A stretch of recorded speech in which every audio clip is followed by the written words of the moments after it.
So I'm here today in Upper Canada Village near Morrisburg, Ontario, and this is another video for my grandson Calvin.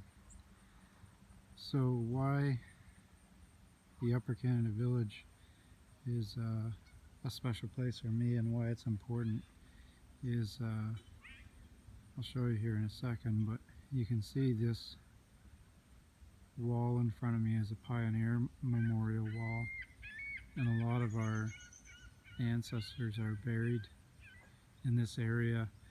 But when they flooded the St. Lawrence in 1958, which is just here, I'll just pan over, so that's the St. Lawrence.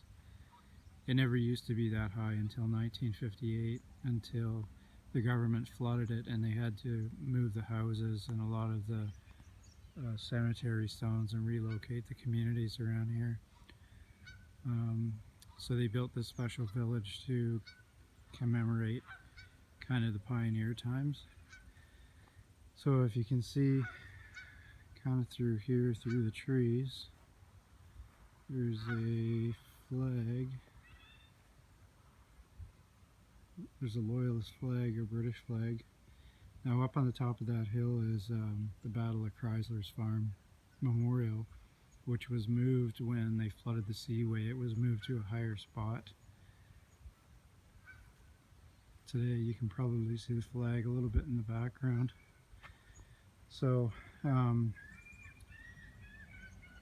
just to the right of the top of this hill out in the St. Lawrence Seaway was our ancestor Peter Weaver's farm, which is now underwater, but basically where Chrysler's Beach is, just beside the Upper Canada Village here.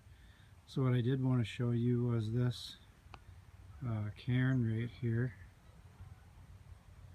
and it's to the Loyalist American regiments. A special cairn that they built here, so I just want to bring your attention to this.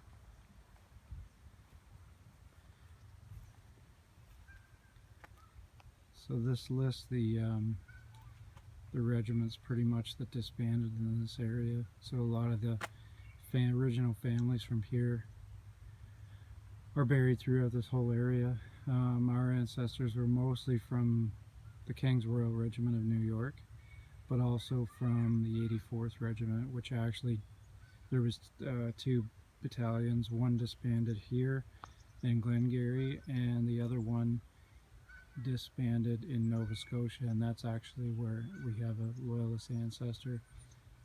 Our ancestors from the King's Royal Regiment were John Marcellus, whose stone is actually behind me.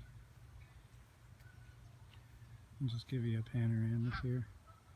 We have an old millstone here. So John Marcellus's stone was actually recovered and put in this pioneer wall.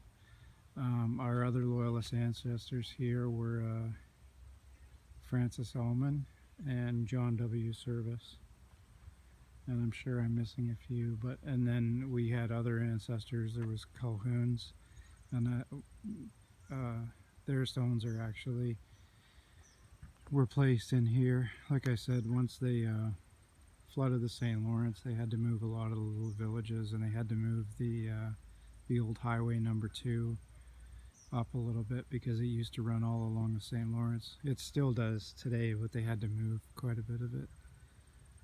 So there you go. Love you.